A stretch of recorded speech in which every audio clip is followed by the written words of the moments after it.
bismillah yare ma ogi wax dood ah oo arrintaa ka jirta ma ogi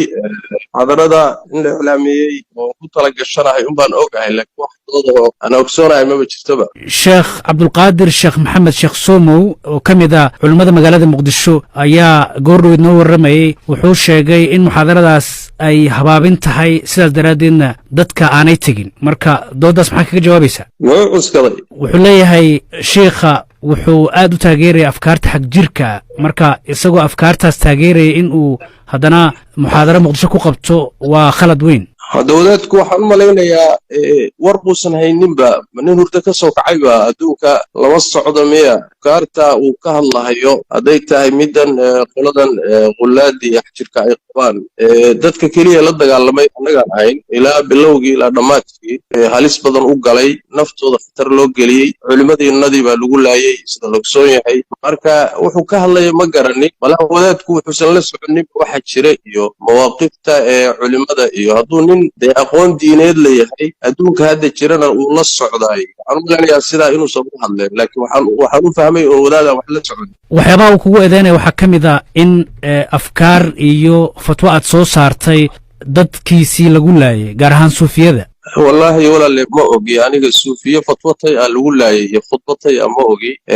wuxuu u baahan yahay inuu keeno meesha aan aniga ku yidhi suufiyada ha la laayo ama dariiqooyinka ha la laayo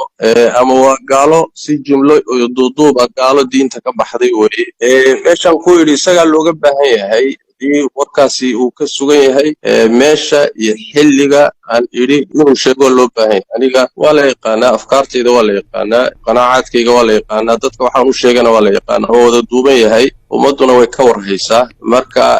wadaadka isagaa looga baahan yahay inuu suga waxa uu sheegayo muxaadaradan muqdisho aad ku qabanaysid maalinta beritaa yaad u sheegtay yaad kala hadashay dowladdu way ogtahay walaal qabanqaabadeedana qayb bay ka tahay aniguna nin dalka martiku amay ihi dalku waa dalkaygii meel alla meeshii ila qumanaatana waxbaan ka jeedin masaajidaan ka jeedin telefishinkaan ka jeedin goobaha khaaskaa baan ka jeedin wixii aan maslaxa u arko oo garashadaydu tidhaahdo ummadda waa la wadaagaya walaale sidaasaana dhaqan yahay dowladduna dee weyba og tahayba waa meesha idaa ka talisa dalkana iyadaa joogta barnaamijkana waxa weeye ilaa hadda wax dareen iyo diido iga soo gaadhay ma jirto marka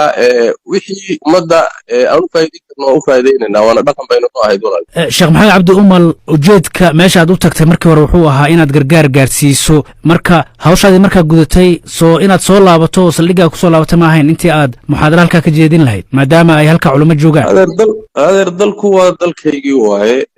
haddaan tegeyna kaalmada aan gaadhsiiyey risaaladii kalean xambaarsanaa baan gudanaya balodeynan ka soo noqdon muxaadaraad ka jeediyey muqdishoan joogaa telefishinka qaranka kulamo goongooniya kulame guud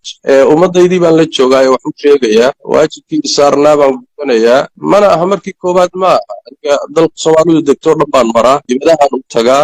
ummaddu waa dadkaygii waa ummaddaydii dalkuna waa dalkaygii waay marka nin iga xigsan kara ma jiroo dhihi karaya maxaa muqdisho keeni maxaase dowladdii iyo madaxdeedii baan qaybaheeda kala gedisan tale iyo nasiixa iyo wixii waajiba iswedaarsanaynaa ummadda inteedii kalaanu xidhiidhaynaa marka dawadaad si gooniya isagu u jiran hadduu jiraay hawl isaga u taalla waayo laakiin wax yaalla maaha waddanka ma garan waxyaabaha kale ee sheekh somo uu kugu eedeynaya waxaa ka mid ah in suufiyada aad gaalo ku tilmaantay marka arrintaas maxaa kaga jawaabaysaa ha sugo xaggee baan ku idhi xaggee suufiyada iyo dariiqooyinku waa gaalo aanu muslim ahayn isagaa looga baahanya ninkii wax sheegta albayinatu cala almuddaci buu nebigu sal alay wasalam yacni cidda wax sheegtay baa caddaynta laga rabaa wadaadka ku warceliya waxaad tidhaahdaan waxaa lagaa rabaa caddaynta meeshuu ku yidhi xilliguu yidhi ayaa lagaa rabaa ruux wax waa iska sheegan karaa waa iska hadli karaa social media wax waa iska soo dhigi karaa laakiin waxaa looga baahanya wixii inuu caddeeyo ama cod ama qoraal ama inuu keenaa loo baahan yahay mana soo heli karayo meel anigu ku idhi dariiqooyinku dhammaan waa wada gaalo dadka dariiqooyinka raacsan diinta waa ka baxeen sax waa jiraan khaladaadaan ku haysanno loo baahan yahay muxuu ahay in ummadda laga saxo ayagaa dad kaleeto khaladaad waa khaldantii masaa'ishaasi waa masaa'il u baahan in laga niqaasho laga wada hadlo wax la isfahansiiyo laakiin dariiqooyinku waa gaalo meeshaa ku idhi isagaa laga raba inuu keeno